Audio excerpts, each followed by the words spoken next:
Now, the official Suncoast weather with ABC7 meteorologist John Scalzi.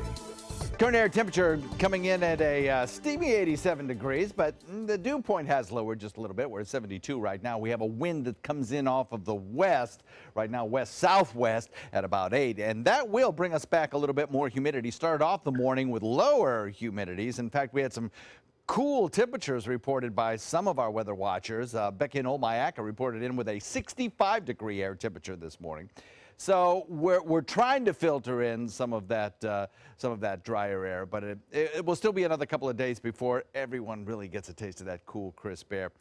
Thunderstorm activity helping to draw down some of the drier dew point values this morning, but that west wind bringing back the moisture big time today. Got a few areas of light showers around right now. I think as we progress into the next couple of days with this westerly wind flow, it will favor a few scattered showers along the coastline during the morning hours and then kind of push all that activity into inland areas over the course of the next few afternoons. You can see generally the impact of that westerly wind flow with the direction of the motion of some of those storms that have already occurred, especially down to the south where there's a little bit more moisture in effect.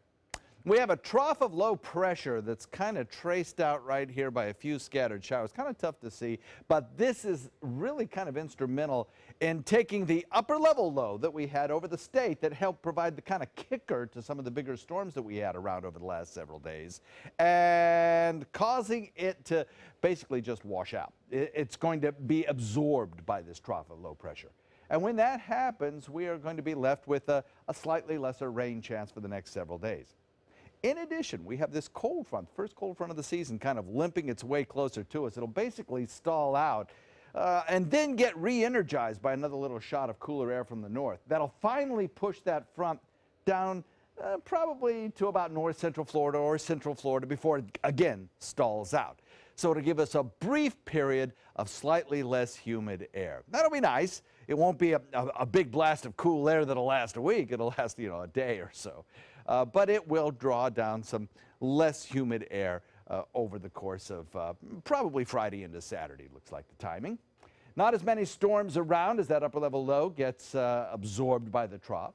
We'll have several days of a westerly wind flow, which is not so great for red tide. That tends to push some of those airborne toxins a little further inland, and a bit humid. So we're watching this system as well. Hurricane Hunter aircraft are en route right now. 97L forecast by many computer models to become at least a tropical storm, more likely a hurricane with time, but it has some issues to get through. First of all computer models suggest it gets pretty close to South America. That could certainly disrupt the flow. But most of the computer models are now suggesting a more northward hook. Some of the global models put it a little further to the east. Some of the Canadian models put it a little closer to the state of Florida. It's really still early to tell. We're waiting for information that comes back from the Hurricane Hunter aircraft, which right now is en route. It has a 24-mile-an-hour wind speed clocked currently, but it still hasn't investigated with a crisscross pattern the area around what appears to be the core of the system. Doesn't seem to be a surface circulation yet, but they may find one, and if they do, they will classify it as at least a depression. So we'll see. We'll have more information later in the afternoon about what they find. That will also help the computer models kind of hone in on a solution to where that system may eventually go.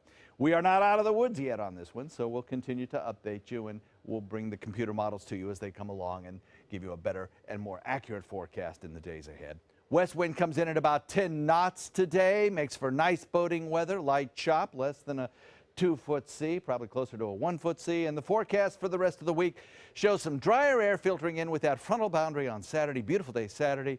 And then should we be impacted by a tropical system, it will probably be early on next week. So we'll keep an eye on it and we'll update you on that forecast, Scott.